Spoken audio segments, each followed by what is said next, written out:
Pada satu titik di hidup kita, ada saatnya selesai dengan hal-hal hebat. Mensyukuri pernah ada di puncak gunung sebelum akhirnya berjalan turun. Tidak perlu memaksakan untuk terus berada di atas, karena hidup ini gantian. Yang ada di atas akan turun ke bawah, meskipun yang ada di bawah belum tentu bisa naik ke atas.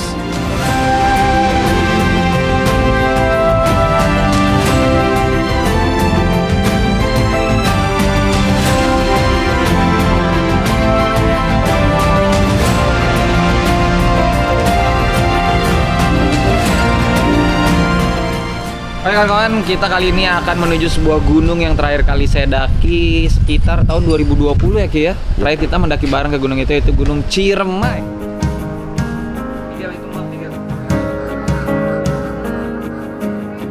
Sudah hampir siang ketika saya dan tim pendakian berangkat dari Bandung menuju Sumedang.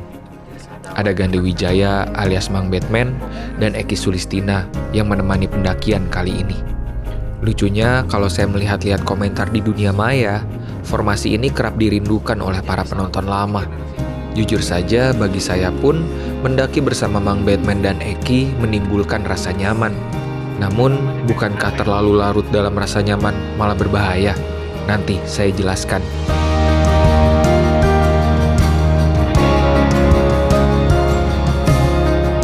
Sekitar 1 jam kemudian, kami tiba di Sumedang. Kami kesini hanya untuk menjemput Vega Alam, yang akan berperan sebagai sutradara untuk pembuatan video iklan. Kalau sekarang lagi naik banget dak. Emang segala sesuatu yang kita anggap berkah, seringkali kita lupa ketika berkah itu udah dicabut dari diri kita, baru kita ingat betapa beruntungnya kita dengan hal-hal sederhana yang kita punya sehari-hari. Kita Allah pensa. Jadi tugas Vega adalah membuat video iklan, dan tugas Eki seperti biasa menjadi juru kamera untuk vlog. Lokasinya sama-sama di Gunung Ciremai, tapi akan menjadi dua hasil akhir yang berbeda. Kali ini kita akan ditemani oleh Eki. Eki ini akan memegang kamera. Anjir, Eki robok. RW 06 Ki. Belum sarapan. Dirapel. Siang. Ada Mang Embet dan juga Vega, karena kita ada kerjaan juga iklan, jadi kita sekalian nyambil. Nah, nanti ada 2 anggota pendakian lagi ya. Dari Sumedang, mobil menggerus aspal panas menuju Kabupaten Majalengka. Meski sama-sama di Jawa Barat, tapi perjalanan dari Sumedang menuju Majalengka memakan waktu yang lumayan lama. Jadi kita mampir-mampir dulu nih, banyak mampir tadi ke warung, terus ini ke rest area dulu. Beli apa weh yang bisa dibeli, yang penting nanti nyampainya udah pas tepat waktu. Ngabisin waktu aja sekarang. Wah, memang waktu harus dihabiskan, karena nggak dihabiskan juga akan habis. Makanya aset paling berharga adalah diri sendiri. Jangan nih kemana-mana.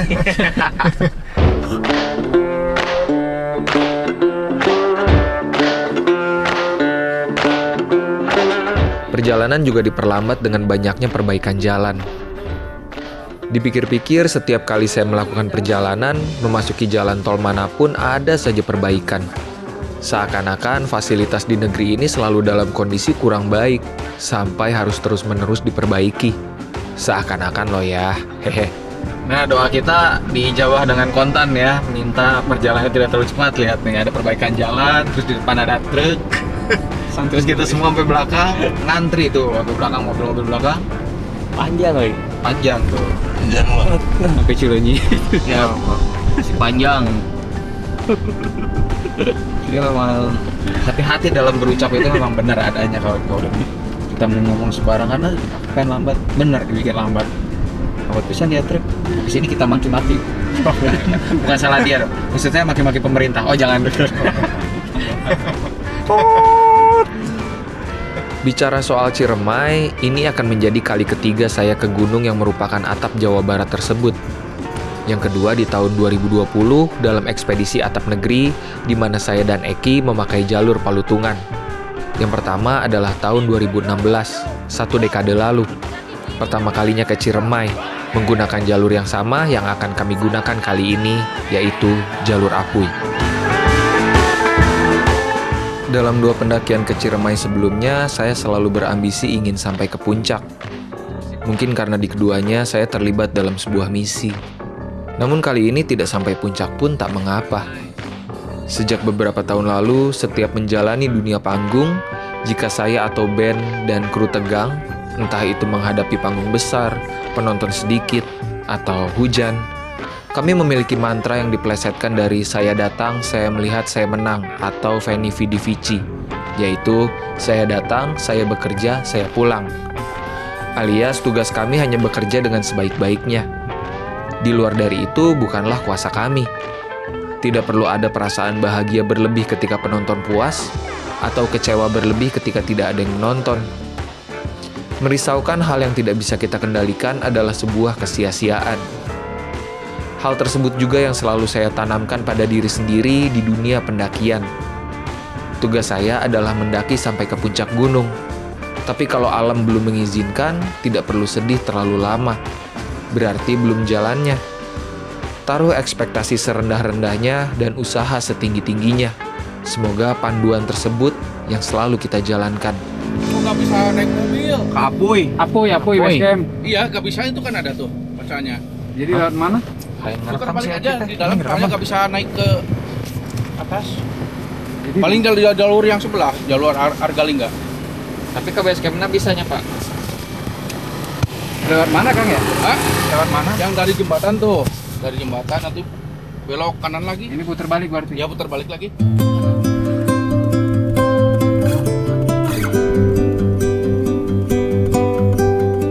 Jalanan terus berganti rupa, hingga menghadapkan kami pada liukan jalur yang membutuhkan kemampuan mengemudi yang lebih baik. Kelokan beragam dibarengi dengan elevasi yang terus meningkat. Kami tiba di base camp Dani Pro Adventure di ketinggian 1150 mdpl ketika hari sudah menjelang sore. Seperti biasa, walau tidak menggunakan busana ninja alias Gorpcore, tapi kami harus bergerak seperti ninja, alias tidak boleh diketahui siapapun. Oke kawan-kawan, kita udah nyampe ke base camp. Ini udah pukul 16.51, udah kerja pihak. Ternyata emang sedang ramai banget, katanya banyak yang tektok. Karena ini hari Minggu kali ya, jadi ya. Ini adalah tersangka bakso berak. Awalnya sih waktu itu cuma coba-coba kan. Nanti saya tinggikan suaranya ya. Iya. Nggak taunya banyak yang suka. Ya udah saya terusin.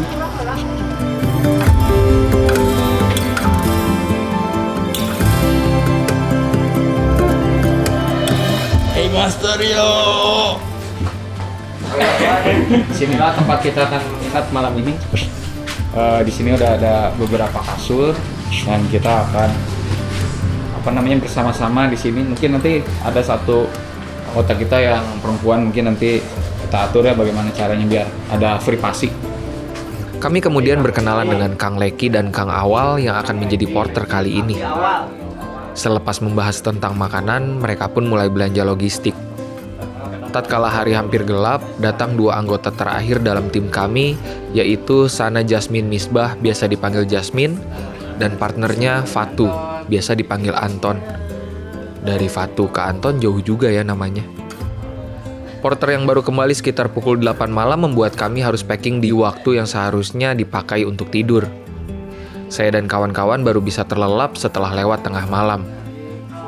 Kang, iya tinggal tanggung jawab minum ya Kang. Jawab nyari rawnya. Iya tetap. Kang Mas, nantinya meser C itu seberapa? 10. 10.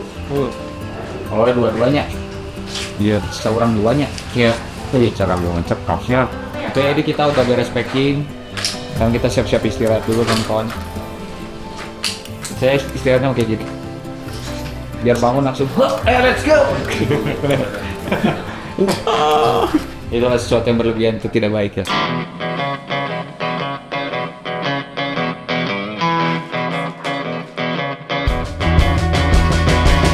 Pagi dimulai dengan segelas kopi. Kami bergantian mandi dan bersiap-siap. Setelah semua berkumpul, pada 8:30 pagi, kami naik mobil bak yang mengangkut rombongan menambah elevasi. Oke kawan-kawan, kita akan berangkat sebentar lagi. Masih ngopi dulu, tadi udah pada beres mandi. Dan ternyata lucunya, di base camp ini bener kata Eki, ada air panas. Tapi pada nggak percaya, jadi 3 orang jadi tumbal proyek. Mandinya air dingin, dan kita yang beruntung Eki ya, mandi air panas seperti di hotel. Bener juga ya. Kita jadi tumbal. Soalnya matinya cuma seperti gitu. Langsung ke tulang. Tapi nggak apa-apa, katanya mandi air dingin itu kan bikin kita fresh, segar dan bersemangat. Kalau mandi air panas kan tuh Jadi dia plus minus aja. Kalau aku sih tadi pengen puas, jadi aku pup sambil nyiram air panas. Banget. Karena di rumah biasanya apa Ki? Naher.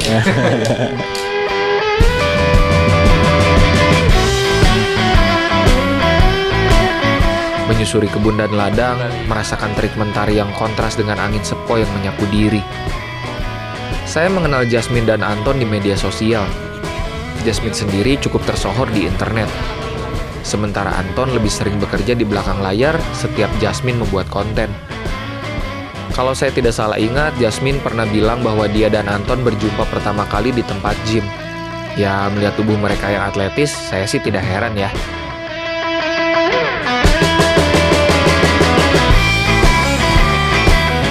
Kami tiba di pos registrasi dengan ketinggian sekitar 1450 mdpl.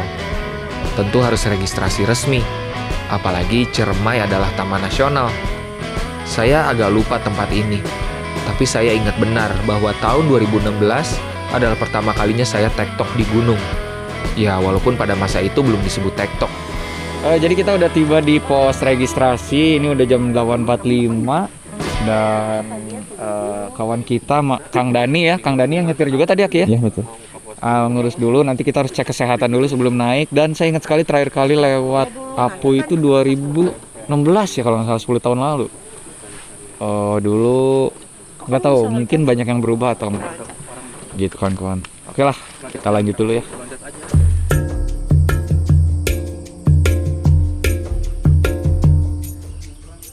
Ini lagi apa nih? Kan dulu udah. Cek sound. Biasa tensiran deh. Iya, clear. 9. Udah sarapan belum? Udah. Udah siap belum? Dikit dong, jangan malu. Pada pukul 9.45 setelah di briefing perihal apa saja yang boleh dan jangan dilakukan di Gunung Ciremai, kami mulai menyusuri jalur pendakian. Terus untuk barang yang nggak boleh dibawa masuk ke kawasan Taman Nasional seperti pengeras suara, golok tebas, tisu basah, flare atau petasan, minuman beralkohol, spray cat atau spidol, drone boleh asal ada izin khusus langsung dari Taman Nasional ya. Jajaran pohon pinus mengiringi langkah kaki. Jalur yang landai perlahan-lahan membawa diri lebih tinggi lagi. Kami tentu kerap berhenti di beberapa titik, mengambil gambar yang dibutuhkan untuk pembuatan iklan ponsel. Iya, saya membuat iklan ponsel sebenarnya. Yang sebenarnya membutuhkan itu bukan alam, tapi manusia. Betul sekali.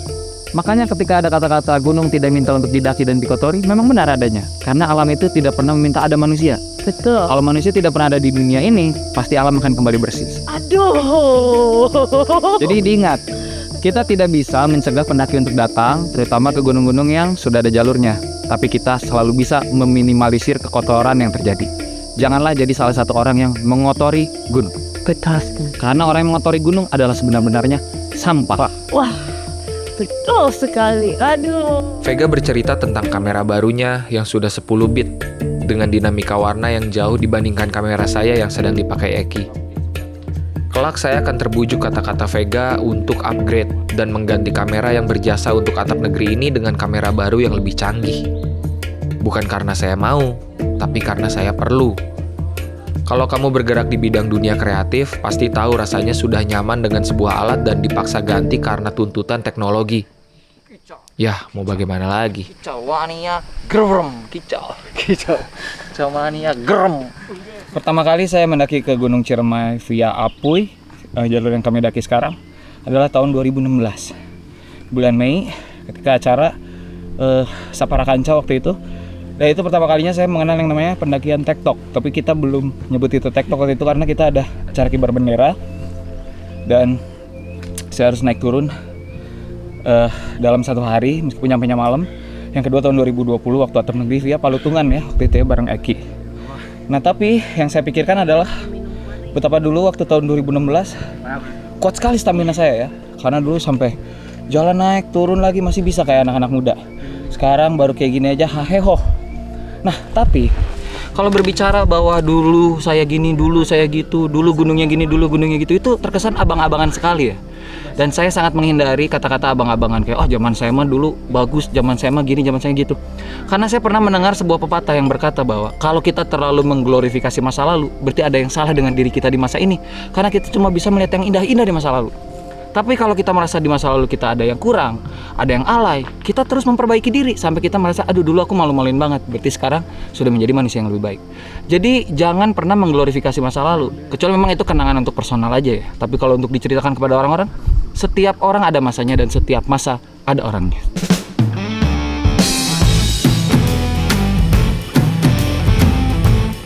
Kemudian beberapa orang akan bertanya, kenapa alat bersejarah tidak disimpan saja alih-alih dijual? Karena saya sangat menghindari yang namanya kemelekatan. Pernah dengar tidak? Jika benda tersebut sudah tidak saya butuhkan, untuk apa saya simpan di rumah? Rumah saya saja kecil. Menumpuk barang hanya akan menjadikan rumah berantakan, kotor, tidak nyaman, dan konon menjauhkan kita dari rezeki.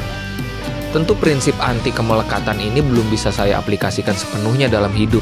Sebab saya masih mengoleksi buku dan sepatu. Hehe. Kawan-kawan, kita bisa melihat di depan sini ada sebuah bukti bahwa dunia pendakian itu tidak membatasi generasi.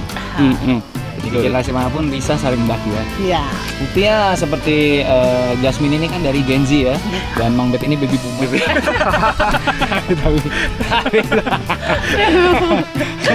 Artefak. Enggak dong, baby boomer masih hidup dong. Langsung dihilang. Generation baru, silent generation baru. Tapi bagaimana rasanya Mang Bet masih mendaki di usia segini? Masih dengan kebugaran ketika cek fisik dan cek cek mesin masih cek engine ulang tahun loh, cek engine indikator belum ada yang nyala sih. Ya, indikator belum ada yang nyala, belum ada yang harus dikhawatirkan ya, alhamdulillah. Baru ulang tahun ke 44 ya, tahun ini ya, sama Gemini 1 ini ya. Oh, Gemini. Wah, laki-laki Gemini sulit sih. Ya memang saya tidak percaya zodiak, tapi kecuali Gemini jahat. Anda betul. Gemini jahat. Udah betulin aja. Ya. Tapi gimana rasanya Mang Bet masih bisa itu sebuah berkah kecil yang jarang orang sih. Ya itulah, sangat disyukuri lah, sehat itu. Sehat itu mahal ya? Mahal. Salah, yang mahal Sakit. Oh iya.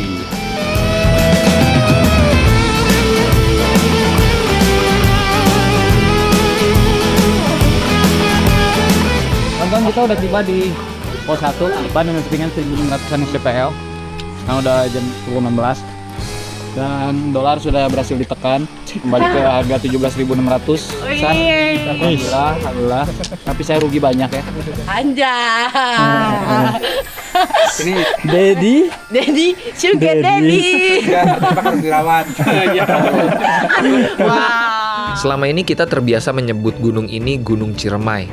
Padahal namanya berasal dari kata cermai, nama tumbuhan kecil berbuah masam yang tumbuh di kawasan Nusantara. Yang artinya nama gunung ini rupanya tidak lahir dari bentuk kawah atau legenda tentang letusan, melainkan dari nama tanaman. Terus kok Ciremai bisa berubah menjadi Ciremai? Salah satu penjelasan yang sering disebut adalah kebiasaan orang Sunda memberi awalan ci pada banyak nama tempat, terutama yang berkaitan dengan air atau sungai. Unik juga ya, sebuah nama bisa berubah hanya karena kebiasaan lidah manusia. Kita mengucapkan berulang-ulang, lagi dan lagi, mewariskan kepada orang berikutnya, sampai nama tersebut menjelma bentuk baru. kita udah tiba di pos Tegal Panjang, pos Tegal Pasan 1920 Medepel. Dan kita akan istirahat sejenak di sini deh. Setelahnya lanjut. Mungkin tantangan di gunung ini apa ya? Sama seperti kebanyakan gunung di Jabar, treknya langsung gini. Kalau kawan-kawan terbiasa mendaki di gunung di Jabar, biasanya tidak begitu ada masalah ketika mendaki gunung di daerah Sulawesi, karena mirip ya treknya gitu. Hajar lurus sampai kaki hancur. Tapi jangan sampai mental kita yang hancur. Cuaca yang cerah menjadikan pendakian kami ceria. Berjalan bersama orang-orang baru yang satu frekuensi membuat perjalanan menyenangkan. Syahdan, begitulah cara gunung bekerja, memberitahu perihal sifat asli seseorang. Oke kawan-kawan, ini udah jam 11:55, sebentar lagi jam 12 siang. Dan kawan-kawan katanya menentukan pilihan apakah mau makan di pos 3 atau di pos ini. Karena ini belum jam 12, tapi di pos 3 kemungkinan jam 1. Kalau kata saya sih di sini aja benar lagi. Karena ketika kita mendaki, kita mencampur antara adrenalin, euforia, jadi tidak merasa lapar. Tahu-tahu pusing aja kelayangan. Kalau nggak kelayangan, apa orang bilang mah. Padahal bahaya banget kalau ada mahnya nggak ada pahnya. Nanti broken home.